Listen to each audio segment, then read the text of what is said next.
but he was also one of the main organisers of the Together Alliance demonstration on the 28th of March, where we put 500,000 people on the streets of London, the biggest anti-racist demonstration in British history, to say no to the far right, no to fascism and racism. And I'm very, very proud to welcome him onto the stage as my comrade, as he's also the National Secretary of the Socialist Workers' Party. Over to you. Look, listening to the speeches we've had before, it reminds us, if we needed any reminder, that there are times in history where you have to pick a side. 1936 in Spain was one of them. I was in a book launch in this tent yesterday that talked about how the international brigades, people from across Europe and across the world, went to Spain because they knew they had to fight fascism. Another time was the long fight against apartheid in South Africa.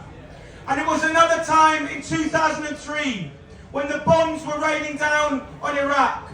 On all those times, the question was, what side are you on? And that question has never been truer than it has been in the last 1,002 days of genocide. What side are you on? And it is to the eternal shame of this government and this Labour Party that, faced with that question, they've picked the side of the genocidal Israeli regime. It is to their eternal shame, and we will never let them forget it. But the truth is, if you look at the last 1,002 days, I'm so proud to hear our speakers today, because the British establishment has thrown everything at our movement. The Home Office has issued bans. The police have arrested people. There's been smears of anti-Semitism. There's been Islamophobia hurled at our movement. And you know what? Our movement has stood tall and was said, we will not be silenced, for the last 3.5 years. And what the establishment cannot understand, what they can never undo, is that here in Britain, when we see the Palestinian people, despite everything, despite the Gaza being in a rubble, the Palestinian people refuse to be crushed. Their spirit remains unbroken. And the least we can do in Britain is to continue to resist. And when you ask what our movement has done, when you ask what we have achieved, think about this. Despite the smears, millions of people in this country know that anti-Zionism is not anti-Semitism, and we're not going to let it silence us. Despite the smears on our chants and the way they try to police what we say, millions of people in Britain know that the two-state solution is a sham, and that one state is the only solution from the river to the sea, and they will never stop us chanting it. And millions of people in this country know that the British state is complicit in the genocide, that the Labour Party is complicit in the genocide. And the message we have sent by marching, by organising and by mobilising is that that is not in our name. These are victories we can point to. And there's a lesson in that for all of us.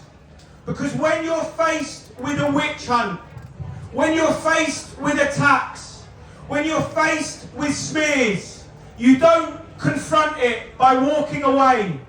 You don't confront it by putting your head in the sand. You don't confront it by making concessions. You confront it by taking it head on, standing loud and proud and saying we are speaking out and speaking up for Palestine. That's how you confront a witch hunt. And there's a debate. There's a debate about what we do now in our movement. Many of us have marched for years. Some brave activists have taken action like the Filton 25. Thousands of us have organised in workplaces and communities. And there's a question about what we do next.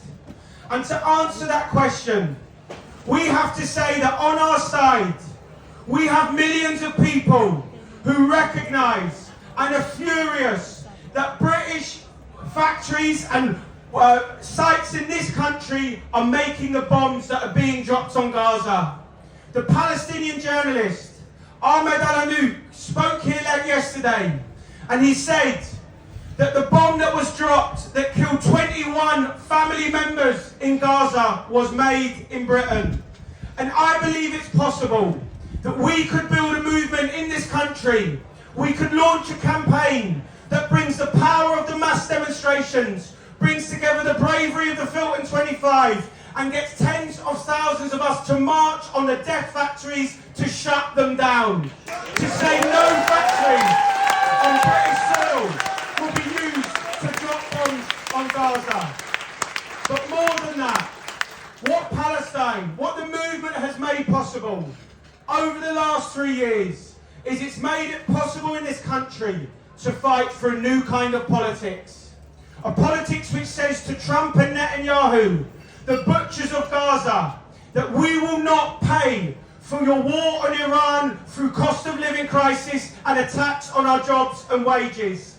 It's possible to build a movement in this country that says we recognise that the power of the movement over the last 3 years has shown that it is us on the streets and in communities and workplaces that can really shift the dial. And what this movement has shown, more than anything, is that over the last 3 years, a whole generation of people have been on a crash course on Palestine, on one state, on anti-Zionism, on the right to resist, and we will never be the same again. There's no going back.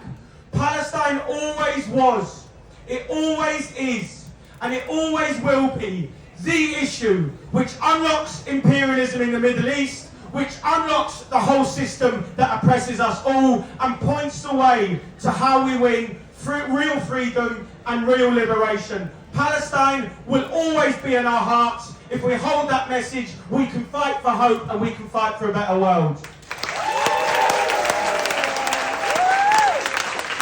Amazing, thank you so much. Thank you to Lewis. Thank you to all of our fantastic speakers, Kabila, Lisa, Ben, Jeremy, Lewis, and of course, Hassan Piker. As I said, stick around if you want to hear some Caribbean steel poles and some amazing vocals.